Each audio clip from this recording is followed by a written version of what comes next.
하나님의 말씀을 보도록 하겠습니다. 하나님의 말씀은 히브리서 12장 1절에서 3절까지 말씀을 보도록 합니다.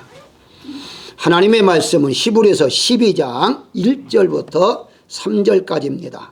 이러므로 우리에게 구름같이 둘러싼 허다한 증인들이 있으니 모든 무거운 것과 얽매기 쉬운 죄를 벗어버리고 인내로서 우리 앞에 당한 경주를 하며 믿음의 주요 또 온전하게 하시는 이인 예수를 바라보자. 그는 그 앞에 있는 기쁨을 위하여 십자가를 참으사 부끄러움을 개의치 아니하시더니 하나님 보좌 우편에 앉으셨느니라. 너희가 피곤하여 낙심하지 않기 위하여 죄인들이 이같이 자기에게 거여간 일을 참으신 일을 생각하라. 아멘. 이사야서 40장 31절에 보게 되면 여호와를 앙망하는 자, 앙망이라는 단어가 있는데요, 이 단어는 바라보다, 기다리다 하는 뜻입니다. 믿음이란 바라고 기다리는 것인데요, 즉 소망을 가지고 이루어 나가는 거다, 이렇게 말씀을 드릴 수가 있습니다.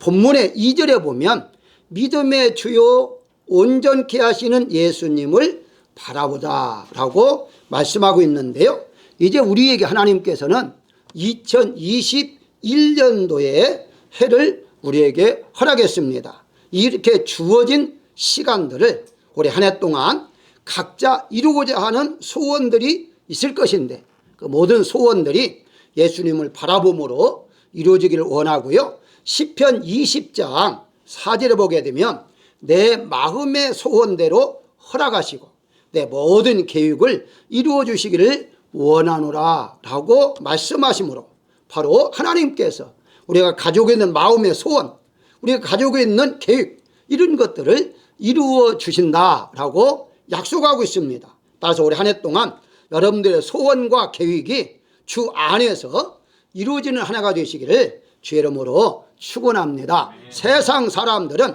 자신의 소원을 이루기 위해서 첫날에 떠오르는 태양을 바라보면서 소원을 빈다든가 아니면 보름달에 달을 바라보면서 소원을 빌기도 합니다. 그러나 우리 기독교인들은 그런 것보다는 예수님을 바라봄으로 우리의 모든 소원이 이루어져야 할 것입니다. 그래서 오늘 본문에 예수님을 바라보라 라고 말씀하고 있는데요, 그래서 오늘 제목을 바라봄의 법칙이라는 제목을 선택해 봤는데요, 바라보는 것도 무슨 법이 있느냐 이렇게 생각할 수 있습니다. 맞습니다. 바라보는 것도 법에 따라 바라봐야 됩니다. 그냥 무조건 바라본다고 해서 이루어지는 것이 아니라 바라보는 법이 있다는 거죠. 이 법을 방법 혹은 법칙 이렇게 말할 수가 있는데요, 그래서 오늘은 어떻게 예수님을 바라봐야 되는가 하는 그 법칙을 몇 가지 생각하면서 은혜를 나누고자 합니다. 가장 먼저 생각할 것은 바라봄의 법칙은 끝까지 경주를 마쳐야 한다는 것입니다. 경주하는 사람, 달리기죠. 오늘 1절에 보게 되면 우리 앞에 당한 경주를 하며 라고 말하죠. 달리는 사람은 목표를 바라보고 달립니다. 목표를 향해서 끝까지 달려갈 때에 그가 상을 얻을 수가 있는 건데요, 여기에 경주라는 말은 한마디로 걸어가는 것이 아니라 달려가는 것, 이렇게 말할 수가 있죠. 우리 인생은 누구나 다 달려갈 길이 있습니다. 그것은 누구 하나 예외가 없습니다. 이 세상 태어나면 누구나 다 달려가게 되죠. 그래서 예수님도 내가 길이요 진리요 생명이라 라고 말씀하시고 생명의 길 대신 예수님을 목표해서 달려가라 라고 말씀하고 있죠. 자, 우리는 2021년도라는 새해를 달려가야 하죠. 경주를 해야 한다는 것인데요, 바울은 고린도전서 9장 24절에서 운동장에서 다름질하려고 하는 자들이 다 달릴지라도 오직 상을 받는 사람은 한 사람인 줄 알고 우리도 상을 받도록 이와 같이 다름질하라 라고 말하고 있죠. 한마디로 끝까지 달려갈 때에 상이 있다는 거죠. 성경이 이 상을 축복이라는 단어로도 바꿔서 설명하기도 합니다. 한마디로 우리가 복을 받으려면 끝까지 달려가야 한다는 거죠. 도중에 포기하면 상을 받을 수가 없습니다. 우리가 잘 아는 대로 마라톤 이제 경주가 열리잖아요. 그럴 때에 1등을 못한다 할지라도요, 끝까지 가면 꼴찌라도 완주했다는 상을 받습니다. 그게 완주상이죠. 그게 목걸이 가지고 비록 이제 늦었지만 꼴찌지만 완주했다는 그런 상이라도 받는 것처럼 우리는 끝까지 달려갈 때에 바로 하나님이 준비해 놓으신 복을 받을 수가 있는 거죠. 그래서 바울은 다시 빌립보서 3장 14절에서 하나님이 부르신 부름의 상을 위하여 달려가노라. 이게 바울이 어떻습니까? 누굽니까? 대단한 분이잖아요. 근데 그 바울도 상을 향해서 달려간다고 그랬습니다. 받은 복이 또 있지만 더 다른 복을 받기 위해서 달려간다. 이 세상뿐만 아니라 영혼이가 살 곳 거기에서 또 하나님께서 상을 예배해 놨기 때문에 바로 그 상을 향해서 달려간다고 말씀하고, 이것을 디모데후서 4장 7절에서는요 선한 싸움이라 라고 명명을 해요. 즉 우리가 달려가면서 싸워야 할 것이 뭐가 있느냐? 선한 싸움이다. 그게 선한 싸움은 무엇인가? 바로 반대로 악을 이기는 것이 선한 싸움이죠. 오늘 본문의 1절에 보게 되면 허다한 증인들이 있으니 라고 말하고 있어요. 무슨 말입니까? 자, 선한 싸움을 싸우는데 즉 우리에게 놓여진 이 지금 경주 달려갈 길을 승리로 마지막까지 꼬린 지음까지 가려면 어떻게 하느냐? 허다한 증인들 한번 바라보라는 거죠. 여기 허다한 증인이란 11장에 믿음의 인물들을 쭉 열거하고 있어요. 그 사람들을 바라보면서 그러면서 너도 그렇게 달려가라 라고 말하고 있죠. 자, 우리가 잘 알지만 몇 가지 한번 볼까요? 먼저 가인과 아벨의 경주를 볼까요? 가인과 아벨의 경주에서 이들의 경주의 이제 시작이 인류의 시작이었죠. 최초의 경주였습니다. 아니 성경에 보게 되면 최초의 사람은 아담과 하와인데 왜 가인과 아벨을 최초의 경주자로 말하느냐 이렇게 생각할 수 있겠지만은 히브리서 11장에는요 아담과 하와는 없어요. 기록이 없습니다. 바로 가인과 아벨부터 나오기 때문에 가인과 아벨이 먼저 경주자였다 이렇게 이제 보시면 돼요. 이 경주는 뭐였습니까? 목표가 바로 제사였죠. 올라마자면은 예배였습니다. 자, 승리자가 누구였죠? 아벨이었습니다. 어떻게 승리했죠? 더 나은 제사, 믿음으로 더 나은 제사. 이게 제사를 안 드린 것이 아니라 가인도 드리기는 드렸는데 가인보다 더 나은 제사를 드림으로 둘이 경주에서 아벨이 이겼다. 그렇게 성경은 말하고 있습니다. 더 나아가서 바로 나오는 게 에녹이죠. 여기는 들림받은 에녹입니다. 에녹의 경주는 어떻습니까? 에녹의 경주는 300년 동안 하나님과 동행했다는 거예요. 그러니까 긴 세월 동안 하루 이틀이 아니라 어떤 일이든지요 짧은 시간 누구나 다 할 수 있습니다. 근데 그걸 긴 세월 동안 담당한다는 쉬운 게 아니에요. 그런데 이 바로 에녹은 300년 동안 긴 세월 동안 경주했어요. 끝까지 이제 하나님과 동행하는 목표를 가지고 승리할 수가 있었던 것이고요. 한 명 더 소개한다면은 바로 노아죠. 노아 어떻습니까? 노아의 경주는 무엇가 최고점이었습니까? 바로 산에서 조선소를 만드는 거였죠. 아니 생각해 보십시오. 조선소가 산에서 어떻게 만듭니까? 자연스럽게 산에다가 조선소를 만들다 보니까 몇 가지 믿음이 필요해요. 그 믿음이 뭐냐? 물이 여기까지 찰 수 있다는 믿음이었죠. 아니 비가 얼마나 오야만이 산 꼭대기까지 이제 물이 차겠습니까? 그런 믿음이 없었더라면 그 산 위에다가 조선소를 만들 수가 없죠. 더 나아가서 사람들에게 아마 조롱과 비웃음을 받았을 것입니다. 왜냐하면 바닷가에서 배를 만든다는 거 이해를 해요.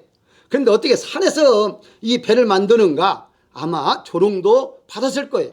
그런데 그거를 끝까지 순종함으로 말미암아 그는 경주에서 승리자가 되었다는 것이죠. 사랑하는 여러분, 우리 한 해 동안 여러분들에게 주어진 이 경주에서 하나님 앞에 예배 생활을 반드시 하시고 하나님과 동행하는 한 해 하나님 말씀에 바다가 아닌 산이랄지라도 불가능하다 할지라도 우리의 상식을 초월한다 할지라도 말씀에 순종할 때에 여러분들은 경주에서 승리할 수가 있을 것입니다. 한 해 동안 경주에 승리하는 여러분 되시기를 주의 이름으로 축원합니다. 두 번째는 바라봄의 법칙에서 오직 예수님 밖에 없다는 것입니다. 다시 말씀드리면 오직 예수님만 바라볼 때에 우리가 끝까지 승리할 수가 있는데요. 2절에 온전케 하신 이인 예수를 바라보자 그래요. 여기 아주 중요합니다. 우리 종교라고 할 때는요, 모든 게 공통점이 있어요. 그 공통점이 뭐냐? 그럴 때에 오래 살고 건강하고 잘 살고, 이건 누구나 다 공통점이 있어요. 그런데 어떤 종교든지 온전하게, 사람은 사람인데 온전한 삶으로 만드는 종교는 없어요. 근데 우리 기독교와 다른 점이 있다면 온전한 사람을 만든다는 거예요. 그 온전한 사람이 바로 새 사람이죠. 하나님께서는 새 사람을 만들어서 영원히 살 수 있는 몸으로 만들어가는 과정이 이 세상에 살고 있다는 거예요. 그리고 우리 기독교인들은 이 세상에서 잘 살고 성공하는 것도 중요하겠지만, 보다 더 중요한 것은 온전케 되는, 신령한 사람이 되는, 하나님의 사람이 되는, 예수님의 사람이 되는, 성령의 사람이 되는, 이것이 더 중요하다는 사실이거든요. 우리가 잘 아는 대로 제자들과 함께 예수님이 변화산에 올라갔잖아요. 거기 가서 보니까 엘리야가 나타났잖아요. 모세가 나타났잖아요. 너무 좋으니까 이제 그 제자들이 이렇게 말하잖아요. 주여, 여기에 초막 셋을 짓고 주를 위하여, 모세를 위하여, 엘리야를 위하여 그리고 짓고 살고 싶습니다 라고 말을 해요. 그때에 그 간절한 마음에 있어서 고백한 그 순간에 하늘에서 음성이 내려옵니다. 그 음성이 뭐냐면, 내 사랑하는 아들이, 이는 내 사랑하는 아들이 그의 말을 들어라 라고 말하고 있습니다. 한마디로 예수님의 말씀을 들으라고 했는데요. 마가복음 9장 8절에 보게 되면 아무도 보이지 아니하고 오직 예수만 보였다라고 말하고 있습니다. 자, 뭘 말하죠? 자, 이들은 너무 좋은 게, 아이고 모세도 봤고 엘리야도 봤고 여기서 같이 살자 했는데, 바로 하나님께서는 아니야, 그 사람들이 아니고 너희가 바라볼 사람 오직 예수밖에 없어. 그래서 그 말과 동시에 사라져버리고 예수님만 보이더라 라고 성경은 말하고 있는 거예요. 그렇습니다. 우리가 이 세상 살아가면서요, 훌륭한 사람 바라보는 거 좋습니다. 뭐 닮아가는 거 좋지요. 그리고 풍족한, 정말 많은 물질, 부자가 되게 하는 것, 그것도 바라보는 거 좋습니다. 근데 진정으로 그보다 더 우리 기독교인들이 바라볼 것은 예수님만 바라봐야 한다는 것이죠. 왜냐? 예수님을 바라볼 때에 그런 것들은 하나님께서 덤으로 주시는 것이거든요. 세상 사람들 예수님이 없으니까 그걸 바라보고 살지만, 우리 기독교인들은 예수님 위에 없더라, 안 보이더라. 그 제자들이 예수님만 보였어요. 예수님만 보았을 때에 다른 모든 것들이 다 함께 하나님이 허락한다라고 말씀하고 있어요. 이것이 바로 바라봄의 법칙인데요. 이 예를 한번 더 들어볼까? 야곱이 아내를 얻기 위해서 처음에 7년을 봉사했어요. 그냥 나이를 또 얻기 위해서 다시 7년을 봉사했죠. 14년을 거저 일을 했습니다. 이걸 가만히 보니까 이제 나반 외삼촌이 이거 어떻게 보면 멍청 같다. 아니, 여자 둘 얻기 위해서 14년 동안이나 이게 공짜로 일할까, 이런 생각에 잔꾀를 냈잖아요. 잔꾀를 내는 어때? 이제 계약은 끝났으니까 뭘 주기는 주야하는데, 이제 그 잔꾀를 낸 것이 신양에서 검은 양이 나오면, 얼룩점이라는 얼룩양이 나오면 너에게 주겠다. 그리고 난 다음에 이제 계약을 했습니다. 그런데 나중에 보니까 아니, 신양에서 검은 양이 나와요. 그래서 다시 또 계약을 이제 바꿉니다. 성경 보면 10번이나 바꿨다 보니까 얼마나 많이 바꿨어요. 그러면 검은 양에서 신양 나오면 너에게 주겠다. 그런데 또 계약을 해요, 야곱이. 왜 이렇게 누구나 들어도 상식에 벗어나는 것이고 과학적으로도 증명이 안 돼요. 무슨 말이냐? 신양에서는요, 신양이 나오게 돼 있어요. 검은 양이 나올 수가 없습니다, 과학적으로도. 그런데 왜 야곱이 뻔히 아는데, 속인다는 거, 지금 유삼촌 속인다는 뻔히 아는데 왜 이런 불리한 계약을 했을까요? 그게 바로 야곱은 믿음의 법칙을 이미 알았다는 거예요. 무슨 말이냐? 바라봄의 법칙을 이미 경험했기 때문에, 사람은 나를 속이려 한다 할지라도 하나님은 나를 속이게 하신 분이 아니다 하는 그것을 깨달았기 때문에 불리한 계약이지만 계약을 체결했죠. 그런데 보십시오. 그래도 안 되니까 이 유삼촌이 창세기 30장 36절에 보니까 자기와 야곱의 사이, 양 사이입니다. 사이를 사흘길을 떨어지게 했어요. 무슨 말이냐? 양을 데리고 3일 동안 가는 먼 길을 떼놨어요. 신양과 검은 양을 떼놨어요. 도저히 밤에 예를 들어서 이 검은 양이 신양 속에 달려와가지고 교미한다? 상상도 못하게 3일 동안. 그런데도요, 그래도 하나님께서는 신양에서 검은 양이 나오게 하는 거예요. 검은 양에서 신양이 나오게 하는 거예요. 어떻게 말리겠어요? 하나님 하시는데. 이것이 바로 이제 야곱이 경험했던 거죠. 왜 그랬을까요? 야곱 여러분 잘 아다시피 어렸을 때에 부자가 되기를 원했잖아요. 잘 살기를 원했잖아요. 그 방법이 무엇이냐? 장자가 되는 것이다. 그래서 형을 속이고 아버지를 속이고 장자의 권한을 가지고 부자가 되려고 했는데 결국은 실패봤죠. 빈털터리가 됐죠.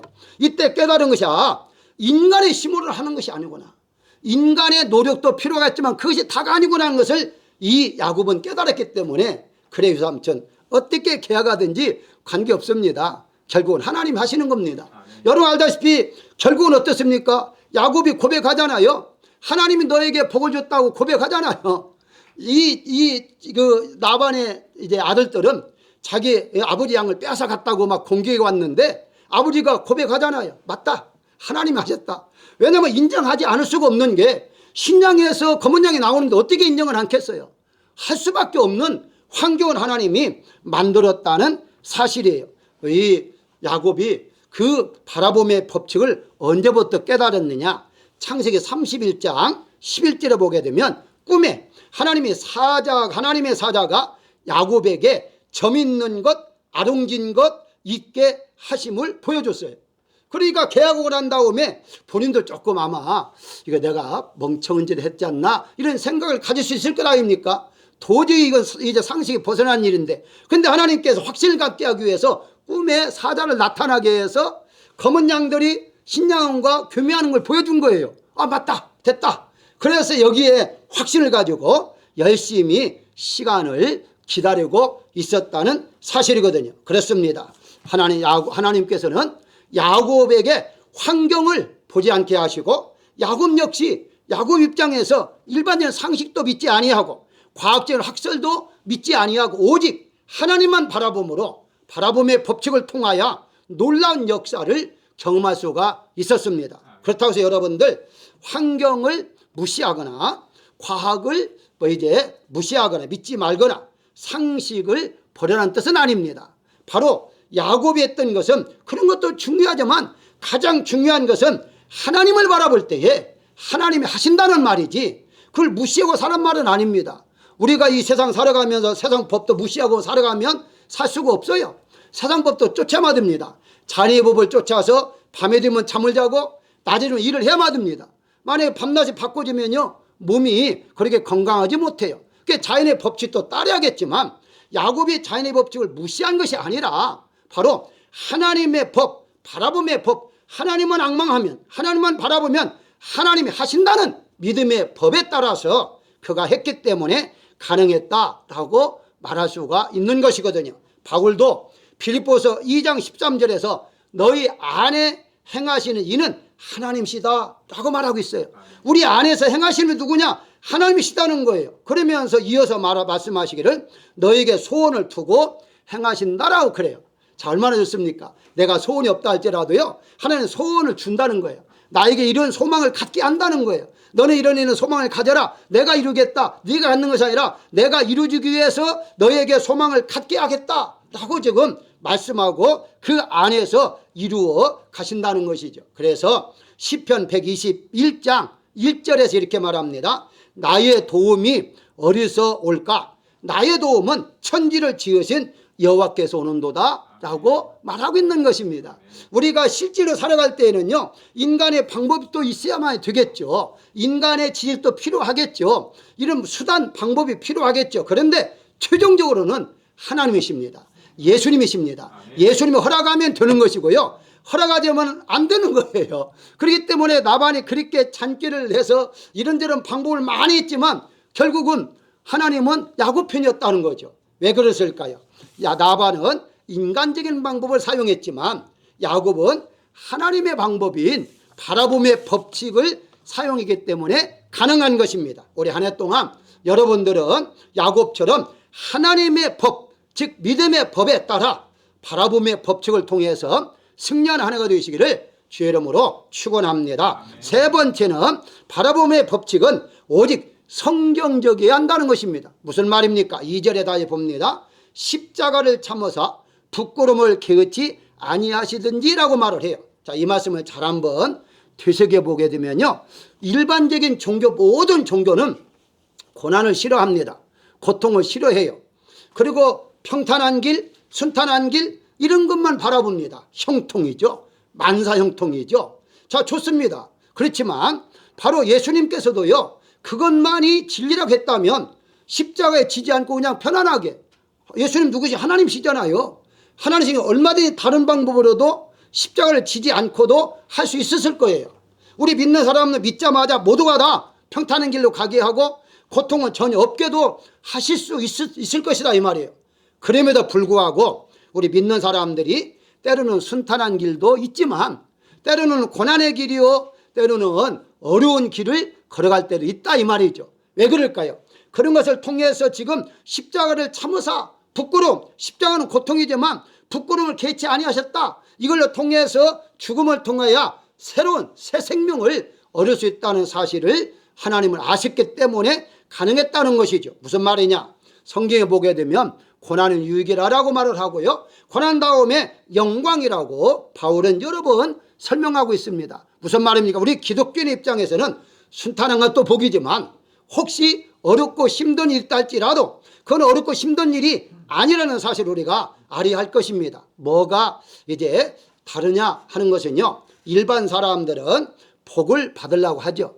이것을 가리켜서 기복주의라고 이렇게 말하는 사람도 있습니다. 그래서 우리 기독교인들은 기복주의가 되면 안 된다. 이미 복을 받았느니 계속해 또 복 달라고 하느냐, 이렇게 말하는 분들이 있는데요, 그건 조금 성경적이 아니다고 저는 생각합니다. 기복주의가 무엇이냐? 그것은 복을 받으려고 하는 자체가 기복주의가 아니라 말씀대로 행하지 않고 그냥 복만 받으려고 하는 것을 기복주의라고 그래요. 우리가 말씀대로 살면 성경이 약속했잖아요. 복을 준다고 했잖아요. 드러나 나가나 복을 준다고 했잖아요. 드러나 나가나 복 받는다는 그 이름 하나 가지고 지금도 이네 아웃이 얼마나 잘 됩니까? 아니, 그 사람들이 믿음이 있다 없다 그건 떠나서라도 어쨌든 잘 되잖아요. 그 한 구절 가지고서도 계속해 드러나 나가나 복을 받는다는 그 구절로 그렇게 잘 되고 있잖아요. 뭘 말하죠? 잘 된다는 거. 기복주의라는 자체는요, 바로 하나님의 말씀, 즉 행하지 아니하고 아무것도 하지 아니하고 복만 받으라는 것이 기복주의인 것이고, 우리 기독교인들은 말씀대로 행하여 복을 받는 것이기 때문에 우리는 기복주의가 아니다, 이렇게 분명히 말씀을 드릴 수가 있죠. 다시 예를 들어 보겠습니다. 앞장 히브리서 11장에 아벨은 믿음으로 더 나은 제사를 드렸어요. 믿음의 수고가 있었어요. 에녹은 하나님과 동행하는 수고가 있었어요. 노아는 바다가 아닌 산에서 조선소를 만드는 수고가 있었습니다. 모두가 다 말씀을 따랐다는 거예요. 자기 생각을 앞세우지 않고 아무것도 하지 아니하고 복만 받으려 한 것이 아니라 하나님의 말씀에 의해서 행함으로 복을 받았다라고 말씀을 드릴 수가 있는데요, 일반적인 사람들이 아브라함에 대해서 많이 언급들을 해요. 그래서 아브라함처럼 영육간의 복을 받기 위해서 실질적으로 아브라함의 이름도 얼마나 많이 있어요. 아브라함같이 복을 받고 싶어서 자기 이름을 아브라함이다 이렇게 짓는 분도 많아요. 축복을 받으려고 하면은 누구나 다 축복받고 싶죠. 그래서 교회가, 축복 교회가 얼마나 있는가, 한국, 뭐 미국은 제가 모르겠고요, 한국의 축복교회를 한번 서치해 보니까 엄청 많이 나오더라고요.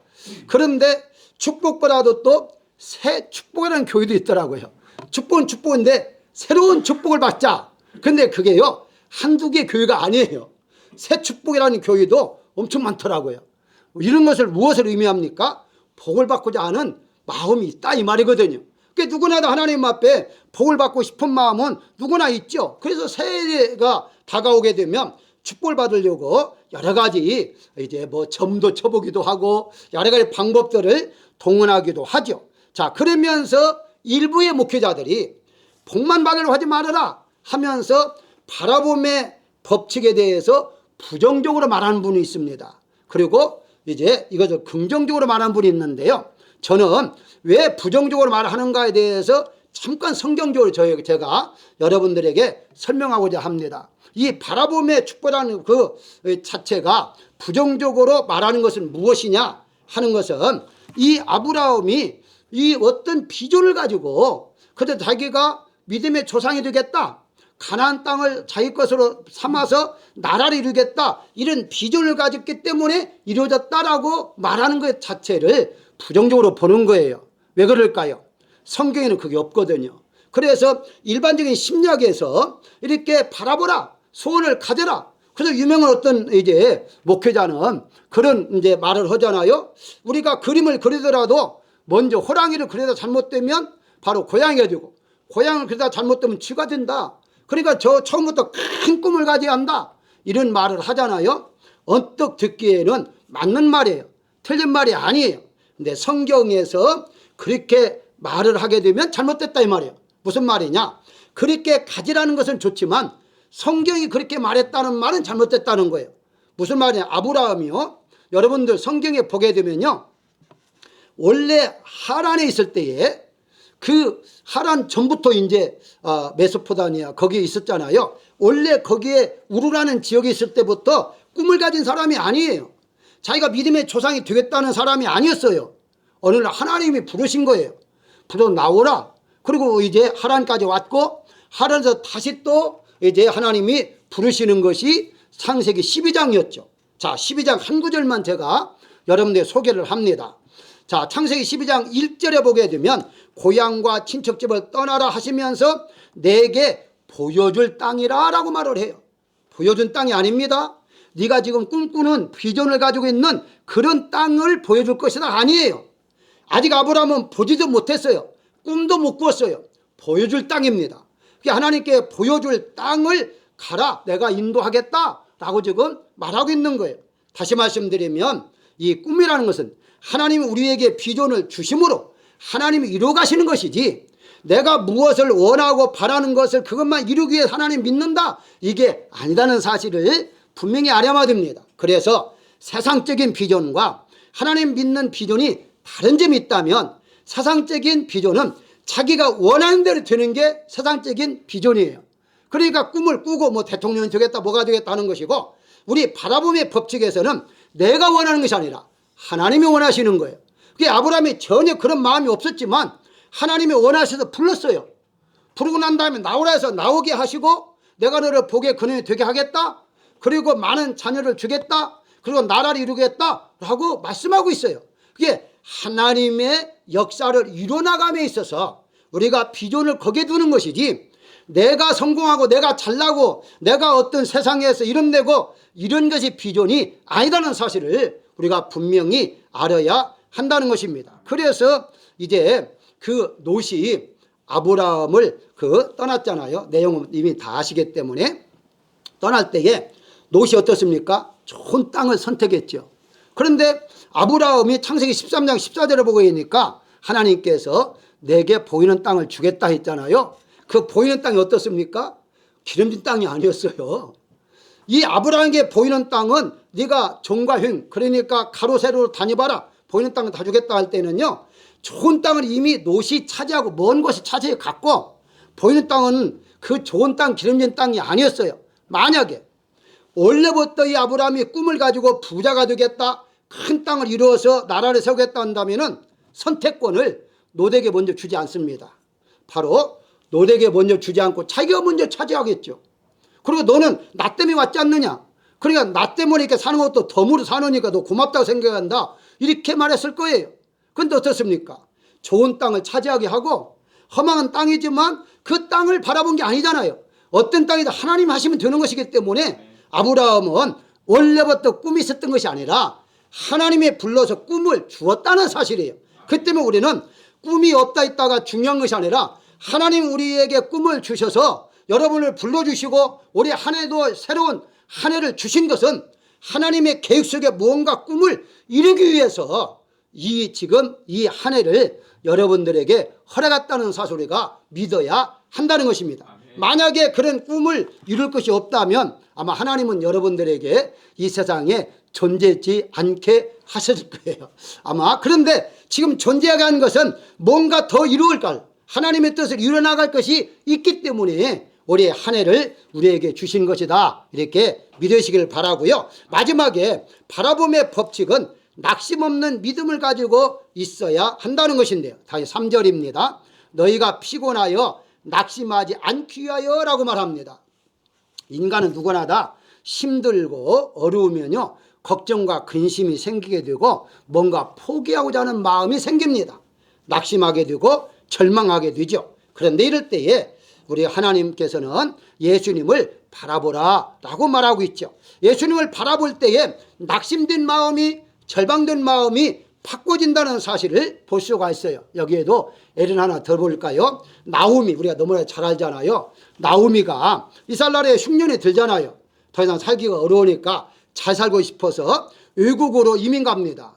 가가지고 이제 남편도 죽고요, 두 아들도 죽습니다. 잘 살려고 했는데 망했어요. 물질도 가져간 거 다 없었어요. 그러고 난 다음 빈털터리가 되고 난 다음에서 다시 고향으로 돌아왔는데요, 모든 게 다 없어졌다 할지라도요, 한 가지 남은 게 있었습니다. 나무에게 남은 것이 뭐였느냐면 여호와 하나님을 믿었다는 거예요. 그리고 거기 가서도 하나님을 믿었다는 거예요. 아니 그 근거가 어디가 있느냐 할 때에 그 지금 여러분 아시다시피 룻기서 1장 12절을 보게 되면요, 나는 늙어서 소망이 없는 여인이다 라고 고백을 해요. 그러면서 너희는 이 땅에 머무르라, 나 따라올 필요 없다. 그게 소망이 없다, 전혀. 너희 뭐 돈도 없고 아무것도 없지 않느냐, 자녀도 없지 않느냐, 그러니까 고생하지 말고 그냥 머물고 나 혼자 고향으로 떠나겠다 할 때에 큰 며느리는 돌아갔죠. 그렇죠? 근데 작은 며느리 룻은 이렇게 고백을 합니다. 어머니가 섬기는 하나님을 나도 섬기겠습니다 라고 그래요. 뭘 말하죠? 어머니가 믿음으로 살았다는 것을, 그게 근거예요. 그게 어머니가 믿음대로 살았는데 나도 그 어머니를 따라서 믿고 하나님 여호와를 섬기겠습니다, 이거 하나. 결과서는 하나님께서 나오미가 가지고 있던 믿음의 법, 그리고 룻이 가지고 있던 믿음의 법, 그게 바로 하나님만 바라보는 법칙 안에 그들이 있었던 그것을 보고서 회복을 하게 시작을 하는데요. 그 회복을 어떻게 합니까? 여러분 알다시피 지금 현재 이 룻은 겨우겨우 가가지고 어머니와 함께 하루 한 끼 굶지 않고 먹고 사는 것이 소원이었어요. 그러다 보니까 추수하는 데에서 뒤에 가가지고 이삭 주워가지고 하루하루 먹고 살았죠. 여러분 성경에 보게 되면요, 그 나오미 입장에서 볼까요? 나오미 입장에서 무슨 꿈이 있었습니까? 없었어요. 자기는 아무것도 소망이 없는 여인이다 그래요. 그게 겨우 그냥 고향에 가서 죽겠다는 마음뿐이 없었어요. 자, 룻은 어떻습니까? 룻이 무슨 소망이 있었습니까? 룻이 원래 가가지고 바로 이제 보아스를 만나가지고 내가 구속 역사의 외할머니가 되겠다 이런 꿈을 가졌습니까? 아니에요. 전혀 없었어요. 아무것도 없이 그냥 오직 믿음만 가지고 둘이 이스라엘에 갔어요. 하나님 어떻게 역사했습니까? 나오미 편에 봤을 때에 나오미는 바로 룻이라는 며느리를 만나게 해줘요. 룻을 통해서 보아스를 만나게 해요. 그리고 그걸 통해서 구속 역사를 이루어가는 놀라운 복을 받게 만들고요. 룻을 편에서 볼 때에 룻은 하나님을 잘 믿는 나오미를 만나게 하고요, 나오미의 친척을 바로 보아스를 만나게 하죠. 자, 누가 만나게 했습니까? 자기들이 비전을 가졌나요? 뭔가 꿈을 꾸었나요? 아니에요. 하나님께서 만남을 통해서 하나님의 뜻을 이루어 가셨는데요, 그것이 바로 법이었는데, 무슨 법? 믿음의 법이었어요. 믿음을 가지고 오직 하나님만 바라보니까 다른 건 물질도 없고 다 없어졌다. 그러나 오직 나에게 남은 것은 하나님밖에 없다. 이 하나님밖에 없는 믿음을 가지고 바라봄의 법칙에 따라 그들은 바로 구속 역사에 이제 한 획을 긋는 그런 여인들이 되었다는 사실을 우리가 볼 수가 있습니다. 사랑하는 여러분들이 한 해 동안 하나님 만나게 해주실 것입니다. 이런 분을 만나게 하실 것이고 저런 분을 만나게 하실 것이고, 만남의 복이 너무나도 중요해요. 이 만남을 잘 만나면요, 내가 상상하지 못할 일들도 벌어지게 되어 있어요. 이루어지게 되어 있어요. 누가 하시느냐? 하나님이 하신다는 사실이에요. 여기 한 가지 분명히 할 것은 믿는 법은 따라야 한다는 거예요. 믿음만 어떤 경우라도 하나님만 바라보는 믿음은 굳건히 가지고 있어야 한다는 거예요. 이런 분들이 있습니다. 앞뒤가 꽉 막혔다고 그래요. 얼마나 절망입니까? 앞에도 갈 수도 없고 뒤에도 갈 수, 이것을 진퇴양난이라고 하잖아요. 그런데 보십시오. 앞에 뒤에 옆에는 막혔어도 하루는 뚫렸잖아요. 왜 하늘은 뚫렸을까요? 하나님 바라보라고 하늘은 뚫어놓은 거예요. 그러니까 우리가 다 막혔다고 하지 말고 막힌 게 아니에요. 앞에 뒤에 옆에만 막혔지 하늘은 뚫렸다는 거예요. 하나님은 볼 수 있다는 거예요. 그러니까 어떤 경우라도 우리는 올해 한 해 동안 하나님만 바라보는 법칙, 바라보는 법칙을 여러분들이 적용을 한다면 하나님이 일은 하실 것입니다. 결론적으로 말씀을 드리면 신앙이란 믿음이라고 말을 하죠. 과정이 인내입니다. 신앙, 믿음이 신앙이고 그 신앙을 이루기 위한 과정이 인내고요. 인내의 열매는 뭡니까? 성경에 소망이라고 말을 해요. 그러니까 믿음이 소망을 가지고 열매를 맺기까지 야고보서 1장 3절에 보게 되면 믿음의 시련이 인내를 만들어낸다. 믿음으로 다 되는 게 아니라 때로는 시련이 닥칠 수 있다. 어려움이 있을 수 있다. 근데 인내를 가지고 참아야 한다. 그러면서 로마서 5장 4절에는 인내는 소망을 이루는 줄 안다라고 말하면서 바로 인내를 잘 참으면 우리가 가지고 있는 소망이 이루어진다는 거예요. 그게 결과는 무엇이냐? 우리가 평탄한 길, 순탄한 길을 하나님이 열어주는 것도 감사하지만 만약에 그런 길이 아니다 할지라도 끝까지 오늘 본문의 말씀대로 경주를 해야 하는데요. 다시 한번 볼까요? 여기 경주라는 말이 앞에가 있습니다. 당한, 우리 앞에 당한이라는 단어가 있잖아요. 당한. 뭐예요? 당한이라는 말은요, 바로 정해진 것, 달려가야 할 것, 의무적인 것. 누구나 있다는 거예요. 누구나 다. 이제 가야제 당한 경주를 해야 하는데 여기에 필요한 것이 바로 인내라는 거예요. 왜 그럴까요? 우리가 꿈이 있든지 없든지요, 우리는 살아가야 하는데 왜 살아가야 됩니까? 살아있기 때문에 살아가야 돼요. 죽어 있는 사람은요 살아갈 수가 없어요.